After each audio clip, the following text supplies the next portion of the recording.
what is chest voice? Chest voice is the name that we give to that bottom part of a singer's voice. Notes at the bottom part of the range are in the chest voice range. So rather than in and I'm trying to sound really pretty, or I'm trying to sound like my favorite singer, or the opposite, I want to sound like Demi Lovato or Adele. Instead, just go back to the way that you say the word. Just go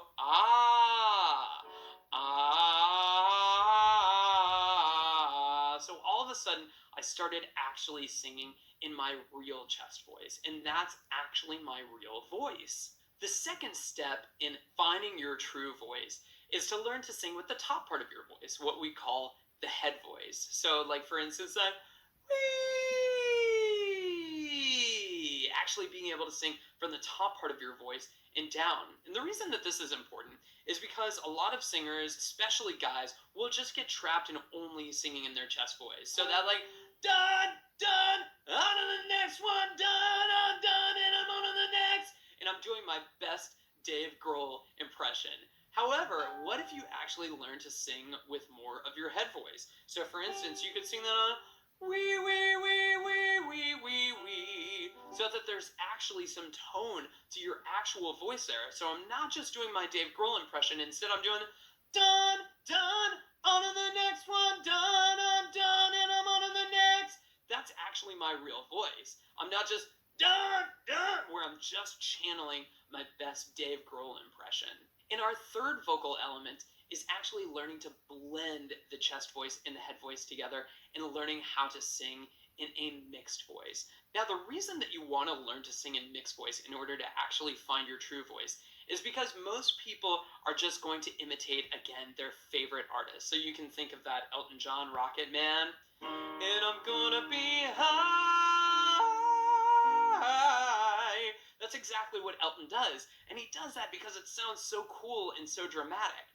But if I actually learn how to sing in my mixed voice, then I can actually make that sound in my own real voice. So for instance, I might do that on a vocal exercise like na na na na na na na, so that I can actually connect up to that top note so that I get a and I'm gonna be high. All of a sudden, I'm actually in my real voice there, rather than just trying to do my best Elton John impression. So if you learn to sing with chest voice, head voice, and your mixed voice, then you can actually sing all of the notes in all of your artist's favorite songs in your own voice without just imitating them. Now, I mentioned earlier that in addition to the vocal elements that make up finding your own vocal style and finding your own true voice, you also need to take into account a couple of musical elements. And the first musical element that you need to take into account is your musical genre. So a lot of singers will sing songs and genres that are totally wrong for them. As much as I'd love to sing gospel music, that is not what my voice is for. Like, my voice is built for pop and maybe like kind of cleaner rock. It's not designed to just belt down, oh, like all the time, like some singers' voices are built to do that. So make sure that when you're actually choosing songs and choosing genres, make sure that you choose a genre that actually fits the kind of voice that you have. If you have a naturally raspy kind of voice, maybe singing rock is great for you. Or if maybe you have a really, really clean and bright and ringy voice like I do, maybe pop is a great place for you to start. So make sure that you've actually identified the right musical genre to be singing in. And our fifth and final step in finding your true voice is to choose songs that fit your voice.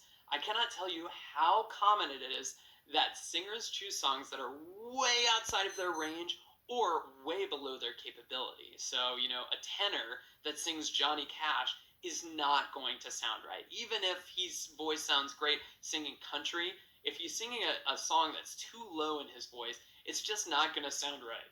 I hear the train a-comin', it's rolling round the bend, and I ain't seen the sunshine. It's just not going to sound right in my voice.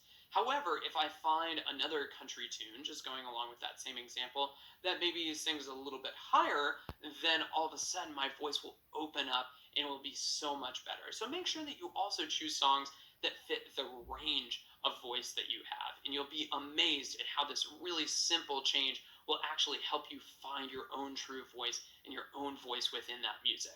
Now, I know all of this sounds really cool and theoretical, and you're like, wow, I can't wait. I'm sure I found my voice. But I want to just give you one very, very simple exercise that you can use so that you can see how I can apply this to my own voice. That way you can apply it to your own voice. So I'll just choose like a very, very popular but a very, very distinct singer. So you can think of Ray LaMontagne's song Jolene, then cocaine flame in my bloodstream.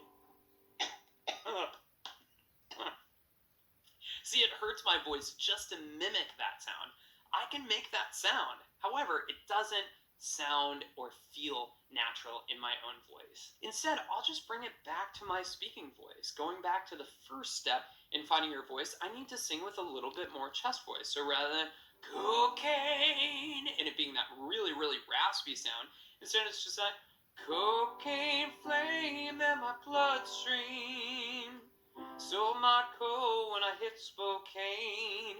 And all of a sudden it's actually in my voice. And a really, really simple way that you can do that and to trick yourself into doing it is just speak the words. Just say, cocaine flame in my bloodstream. Sold my coat when I hit Spokane. Go ahead and just say that, and then take the same feeling of speaking the words and put it onto the music. So that cocaine flame in my bloodstream becomes that cocaine flame in my bloodstream. Just sounds so much better and so much more natural for my singing voice. And guess what? I could actually perform that song for 2 hours on stage without hurting my voice. However, I can barely perform 5 seconds of it without hurting my voice if I'm trying to mimic the same sound of another singer. Guys, congratulations. By now, you should be super clear